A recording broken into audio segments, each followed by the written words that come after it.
오늘은 정관 완전정복 임원편입니다. 정관에서 임원에 대한 부분들 오늘 강의를 진행하도록 하겠습니다. 이번 장에서는 임원 관련한 이야기를 좀 해보겠습니다. 보통 우리가 중소기업에 임원하면은 사내이사들이 있고요. 네. 대표이사도 있고, 크게 보면 이제 감사 이렇게 세 가지가 있습니다. 중소기업의 사배이사 이런 경우는 흔치 않으니까요. 언급하지 않기로 하고요. 그래서 통상은 이제 우리가 법인 등기부에 등재되어 있는, 법인 등기부 등본에 등재되어 있다는 얘기는 이제 이사회에서 상법상의 절차에 따라서 선임된 이사, 대표이사, 사내이사, 감사를 말하는 것이죠. 보통 등기부 등본에 이름이 올라가 있는 경우. 네, 그렇죠. 등기이사를 말하는 겁니다. 이제 우리가 소규모 기업이라고 할 때 상법상의 소규모 기업을 말하는 겁니다. 자본금을 10억 기준으로 판단을 합니다. 그렇죠. 10억이죠. 예, 그렇죠. 그래서 10억을 넘지 않냐를 기준으로 해서 이제 소규모 기업이라고 해서 소규모 기업은 여러 가지 상법상의 특례가 적용이 되고 있죠. 그래서 이제 이 특례가 적용되는 대표적인 영역 중에 하나가 바로 이사와 감사의 숫자입니다.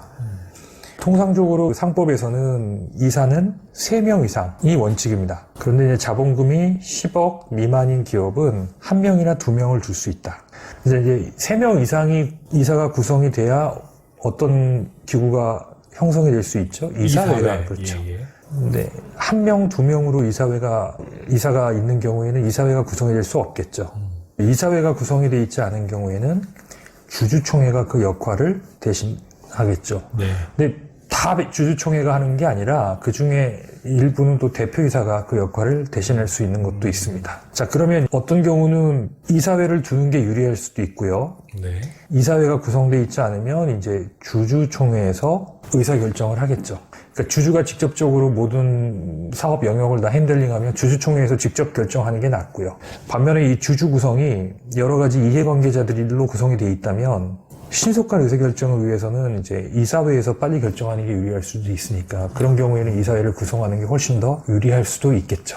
그렇군요. 근데 가족 주주로 구성되어 있다면은 굳이 이사회는 열 필요 없을 거고, 그러나 다만 이제 세법적으로 가족들을 이사로 등재해서 이사에 대한 보수 지급이 더 큰 실익이 있다면 이사회를 구성하는 게 구성에 따른 운용 부담보다 보수 지급에 대한 실익이 훨씬 크다면 이사회를 만드는 것도 의미 있겠죠. 근데 그렇지도 않으면서 이사회를 굳이 구성한다는 거는 관리상의 비효율이 초래될 수 있겠죠.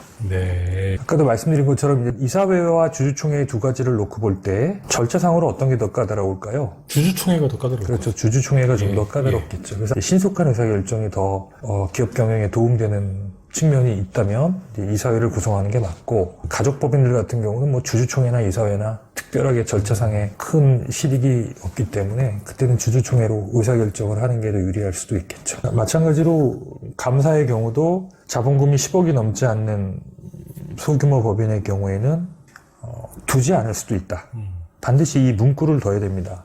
만약에 이제 10억 언더임에도 불구하고 이 문구가 없다면 감사를 반드시 감사 선임을 해야 된다는 거죠. 중요한 포인트입니다. 네, 다음은 이사 및 감사의 선임과 해임 조항입니다. 이사 감사는 이제 주주총회에서 선임합니다. 감사의 선임이나 해임은 이사의 선임 해임과 별도로 상정해서 의결해야 한다라는 좀 유념하셔야 될 것 같고요. 안건 선정을 할 그렇죠. 때. 발행 주식 총수의 4분의 1 이상으로 한다는 게 이제 보통 결의로 한다는 얘기겠죠. 그렇지만 해임은 보면 뭐예요? 주주의 3분의 2 이상의 수를 3분의 1의 특별 결의로 한다는 얘기죠. 선임은 보통 결의, 해임은 특별 결의. 예. 아무래도 선임보다는 뭐 해임할 때는 해임에 대한 특별한 사유가 있어야 되고, 해임은 잘못하면 이게 손해배상 청구 대상이 되거든요. 그리고 해임이 예를 들어서 정당한 사유가 아니라 본인이 속해 있는 주주그룹의 어떤 주주 간의 이해상충의 문제로 상대 그룹에서 선임한 이사를 해임할 수도 있잖아요. 그러니까 선임보다는 조금 더 무게감이 있는 그런 의사결정이 될 수 있겠죠. 집중투표제라는 게 뭡니까? 집중투표제 같은 경우는 주주총회에서 이제 2인 이상의 이사를 선임하는 경우 한 주마다 선임할 수 있다. 네. 한 주마다 선임할 수 있는 이사의 수와 동일한 의결권을 인정하는 제도입니다. 이게 무슨 얘기냐면 이제 이사가 3명 있다. 네. A, B, C. 그러면 의결권이 하나, 둘, 3개 있는 거예요. 네. 그럼 이 3개를 다 얘한테 쓸 수도 있다는 거죠. 그러니까 원래는 이제 자기 주식 수에 맞게끔 의결권을 행사해야 되는데 이렇게 집중 투표제를 허용하게 되면 소액 주주도 발언권이 되게 커지겠죠. 그래서 통상 중소기업들은 집중 투표제는 적용하지 않고 있습니다. 네. 여기 5항을 보시면 정당한 이유 없이 만료 전에 해임할 때는 이사는 그 회사에 대해서 해임에 따른 손해배상을 청구할 수 있다. 예를 들어서 이제 이사는 통상 이제 3년마다 중임이 되지 않습니까? 네. 이제 중간에 해임을 했어요. 이사는 근로자가 아니기 때문에 뭐 본인이 해고를 당했다고 그래서 법률적으로 보호받을 수 있는 게 없어요. 노동법이나 이제 근로기준법은 강행법규잖아요. 이사는 그런 건 없습니다. 다만 본인 스스로가 정당한 이유 없이 해임을 당했다고 하면은 본인이 받고 있는 급여의 3년치를 손해배상을 청구한다든가 그런 식으로 이제 민사상의 손해배상 청구를 할 수 있다는 점이 일반 근로자하고는 좀 다른 측면이죠. 정당한 이유라는 거는 법에 명문화되어 있는 건가요? 아니면 그 사내 회사의 규칙이나 그건 이제 일반 경영상의 어떤 사유로 보면 뭐 회사에 큰 손실을 끼쳤다든가 그런 이제 명확하게 객관화할 수 있는 손실을 말하겠죠. 뭐 추상적이거나 이런 부분으로 해임을 하게 되면은 당연히 거기에 대해서는 객관화되지 않은 손실을 객관화할 수 없는 거라면 그거는 손해배상 청구가 받아들여질 수도 있겠죠. 네. 41조는 이사와 감사의 임기입니다. 보통은 3년 이내로 해서 보통 이제 3년 단위로 중임 등기를 하죠. 네. 그 중임 등기를 하지 않으면 뭐 과태료를 물기 때문에 보통 이제 법무사나 이런 데서 이제 중임 등기 할 때가 되면 이제 팩스로 공문들이 많이 오죠. 중임 이 등기. 과태료가 적진 않은 것 같아요. 네, 그렇습니다. 날짜별로 계산되더라고요. 네, 그렇죠. 그렇지만 가령 이런 거 있죠. 이제 임기가 최종 결산기 종료 후에 당의 결산기에 관한 정기 주주총회 전에 만료될 경우, 주주총회가 보통 언제 하죠? 3월에 하죠. 예. 전에 만료될 경우에는, 자, 중간에 결산할 때 임기가 만료되니까 그 경우에는 총회 종결에 이를 때까지 연장할 수 있다. 예를 들어 2월이 종료예요. 그러면 총회 결산 종결일이 3월이면은 이제 3월까지는 그 임기를 연장할 수 있다라는 거죠. 네. 감사도 마찬가지입니다. 감사도 취임 후 3년 내에 최종 결산기에 관한 중기적 종결시까지 한다. 그럼 만약에 이제 12월이에요. 그러면 그 해 당해년도의 결산을 내년도 2월 3월까지 하잖아요. 그렇죠? 그때까지 연장할 수 있다. 이런 의미로 보면 됩니다. 네. 보궐 선임된 경우에 이사와 감사의 임기는 전임자의 자녀 임기로 한다. 새로 거기서 기산해서 3년이 아니라 보궐이니까요. 전임자의 자녀 기간으로 한다라고 이해하시면 되겠습니다. 이사와 감사의 번호는 결혼이 생길 때 주주총회에서 선임합니다. 그래서 이제 아까 말씀드린 것처럼 우리 회사는 이사를 3명으로 한다. 근데 한 명이 그만뒀어요. 그럼 한 명을 더 선임해야 되겠죠. 네네. 그러나 우리 우통국 정관은 39조가 이제 그 이사와 감사의 원수를 정한 겁니다. 원수. 결하지 아니하고 일단은 3명으로 했다. 한 명이 비면은 보선을 해야 됩니다. 네. 업무 수행상 지장이 없는 경우에는 보결 선임을 보류하거나 다음 정기 주주총회 선임을 연기할 수 있다. 보결 또는 증언에 의해서 선임된 이사와 감사의 임기는 취임한 날로부터 기산한다는 정도 내용 이해하고 계시면 될 것 같습니다. 그다음 이사의 직무란을 한번 볼까요? 또 되게 선언적인 얘기입니다. 예. 보좌하고 이사회에서 정한 바에 따라 업무를 분장 집행하며 이 부분이 보통 중요하죠. 이 부분은 의장의 역할을 대행할 때나 이 의장을 이제 주주총회, 이사회 의장도 마찬가지입니다. 유고시에 위 순서에 따라서 직무를 대행한다. 그러니까 부사장, 전무이사, 상무이사, 이사 등이 대행한다. 그래서 실제 이런 직책을 갖고 있는 임원들이 있는 경우에는 이런 부분을 분명히 명기를 해놔야 되죠.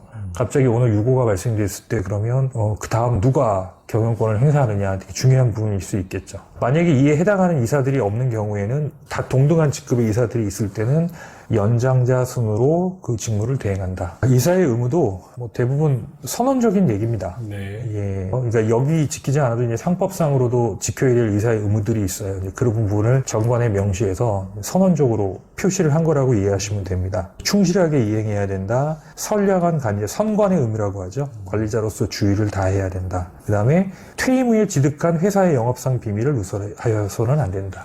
이거와 병행해서 보통 이제 경업금지 조건이 들어가는 경우가 있죠. 근데 이제 경업금지라는 거 이제 경업금지라는 게 뭐예요? 동종, 경쟁 업종에 있는 업종에 취업하면 안 된다는 거죠.